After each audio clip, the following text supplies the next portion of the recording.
Olá, irmãos, olá, amigos, que a graça e a paz do nosso Senhor e Salvador Jesus Cristo estejam no coração de cada um de vocês. Eu sou o pastor Edson Gonçalves e eu quero, em meu nome, em nome da Igreja Evangélica Cristo para as Nações, desejar a você e a sua família um domingo abençoado na presença do Senhor. Eu quero ler um texto que foi baseado numa pergunta que me fizeram durante esta semana a respeito de qual deveria ser o posicionamento dos pastores e nas suas igrejas em relação às eleições. Então eu quero ler e fazer um pequeno comentário com vocês.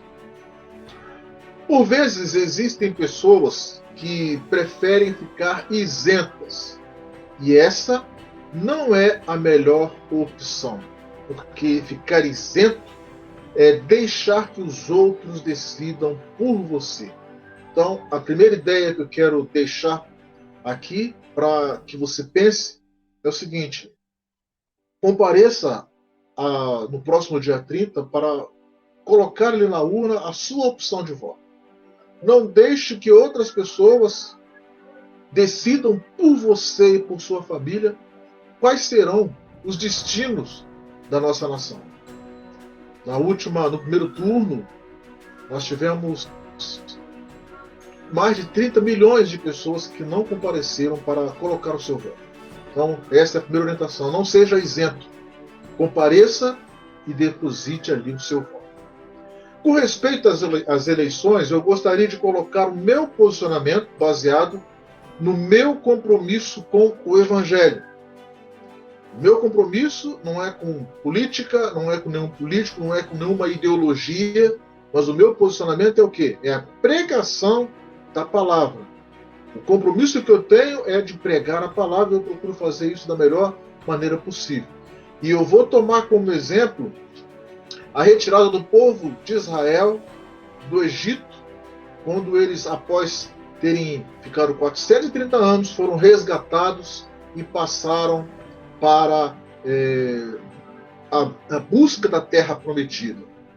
A primeira providência de Deus foi preparar uma legislação e mandar Moisés explicar ao povo como fazer para segui-la. Então eu vejo nesse caso a preocupação de Deus para uma orientação correta do povo nas diversas situações em que aconteceria ao longo de todas as suas vidas, principalmente após passar um longo período como escravos. Eles precisavam aprender a viver como nação. Deus, então, massifica as leis nos 5 primeiros livros da Bíblia, que é chamado de Pentateuco: Gênesis, Êxodo, Levítico, Números e Deuteronômio. E da forma como Deus agiu, eles poderiam aprender todas as características que seriam exigidas de Deus para eles. Como Moisés fez com o povo, eu acredito que os pastores de hoje deveriam fazer: orientar em todas as questões, inclusive na política, família, relacionamentos conjugais, criação de filhos, todas essas questões que na Bíblia, nesses 5 livros, são orientados, deve ser preocupação do pastor passar isso também para a igreja. O problema é quando o pastor, ao invés de orientar, ele direciona a tomada de posição dos membros. E qual é a diferença? Tomando as nossas eleições aqui como exemplo, quando um pastor leva um candidato para explicar as suas opções, as suas intenções da igreja, ele está direcionando o povo para aquele determinado candidato. O ideal seria levar em consideração o plano de governo de determinado candidato. Não levar o candidato para a igreja, mas pegar o plano de governo e analisar. Então, eu vejo que a função do pastor é mostrar qual plano de governo se preocupa em preservar as noções de família, as noções de vida e as noções principalmente da conduta individual de cada povo. Então, por exemplo, a Bíblia ensina a respeito de família. Então o pastor pega ali os textos bíblicos que falam sobre a família e analisa esses textos, colocando como parâmetro o plano de governo daquele determinado candidato. Da mesma forma, com a respeito à preservação da vida, com respeito à conduta individual. Então, qual é a proposta de determinado candidato a respeito destas questões?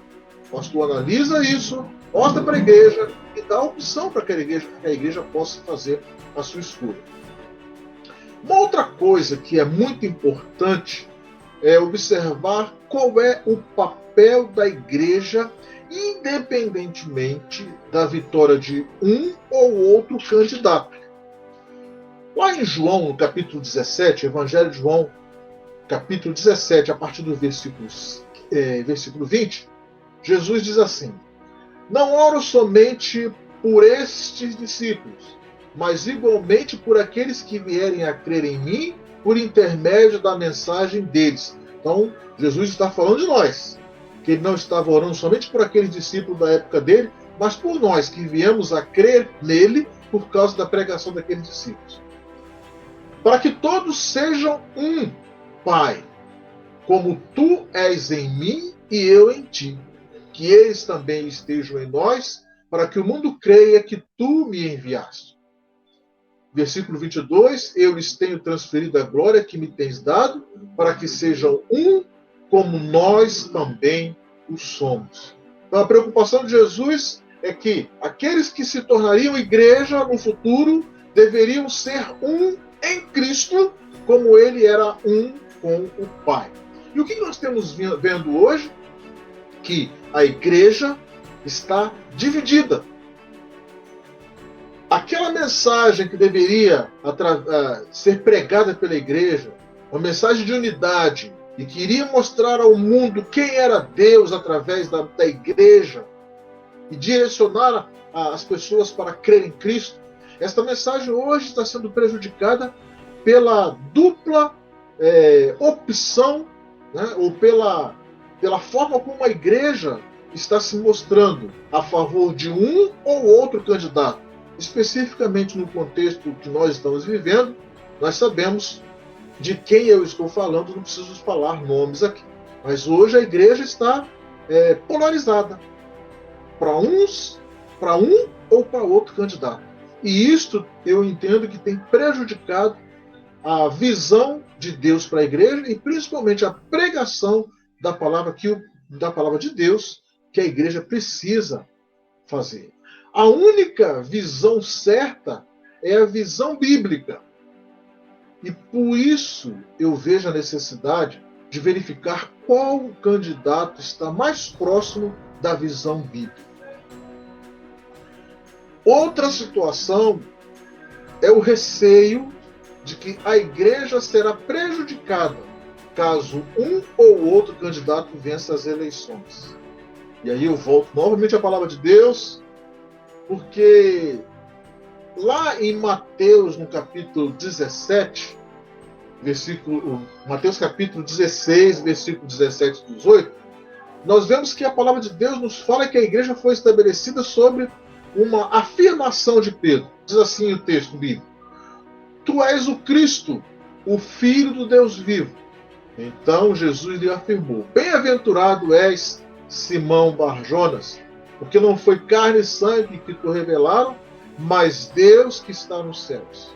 Também eu te digo que tu és Pedro, e sobre esta pedra edificarei a minha igreja, e as portas do inferno não prevalecerão contra ela. Nós podemos entender que a obra da igreja não será parada, segundo esse texto, pelas portas do inferno. Por isso, eu acredito que isso não vai ser parado pelas portas do inferno. Nem o candidato X, nem o candidato Y poderá fazer qualquer mal à igreja, a não ser que Deus queira que isso aconteça. E se isso acontecer, há um propósito de Deus para que essas coisas aconteçam. Então, não devemos deixar de exercer o nosso direito de voto.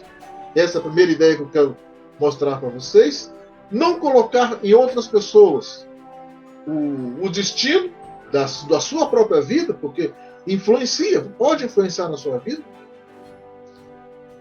E porque o nosso destino está nas mãos de Deus. Então não será candidato X ou candidato Y, ou eu deixar de votar em candidato X ou candidato Y, que vai ter alguma influência na minha igreja, ou na sua igreja, ou na igreja de uma forma geral. Porque somente Deus tem o controle de todas as coisas. Então, eu quero te convidar a exercer o seu direito de voto.